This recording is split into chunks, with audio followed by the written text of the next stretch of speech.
गहरे जंगल के बीच बसा था शापित गांव कालागढ़। कहते हैं वहां जो भी नया इंसान जाता वह कभी वापस नहीं आता। परंतु एक युवक अर्जुन ने इस डर को चुनौती देने की ठानी। वह एक साहसी पर्वतारोही था जिसने निडर होकर कई कठिनाइयों का सामना किया था। भय का आरंभ।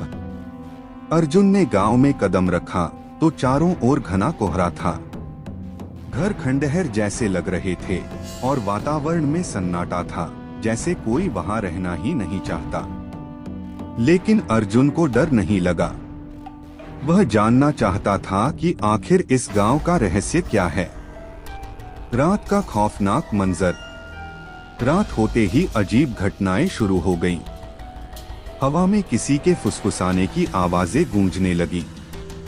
अर्जुन ने महसूस किया कि कोई उसके पीछे चल रहा है। जब उसने पलटकर देखा तो वहां कुछ नहीं था। अचानक एक बूढ़ी औरत उसके सामने आ गई। यहाँ से चले जाओ वरना तुम्हारा भी वही हश्र होगा जो बाकी लोगों का हुआ, उसने कांपती आवाज में कहा। लेकिन अर्जुन पीछे हटने वालों में से नहीं था। उसने औरत से सच्चाई पूछी, लेकिन वह बिना कुछ कहे अंधेरे में खो गई।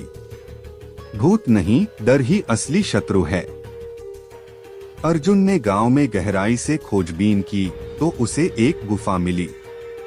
अंदर जाने पर उसे वहां कई कंकाल और पुराने दस्तावेज मिले जिनमें लिखा था कि यह गांव कभी संपन्न था, लेकिन एक महामारी ने इसे वीरान बना दिया। लोगों की आत्माएं यहाँ अटकी नहीं थीं, बल्कि उनका डर ही उन्हें यहाँ से भागने नहीं देता था। अर्जुन ने समझ लिया कि असली भूत डर ही होता है। उसने गांव के बाहर एक तख्ती लगा दी। भूतों का कोई अस्तित्व नहीं, डर को हराकर ही जीवन में आगे बढ़ा जा सकता है। शिक्षा। अर्जुन ने साबित कर दिया कि कोई भी डर, चाहे वह कितना ही बड़ा क्यों न हो, साहस और दृढ़ निश्चय से हराया जा सकता है।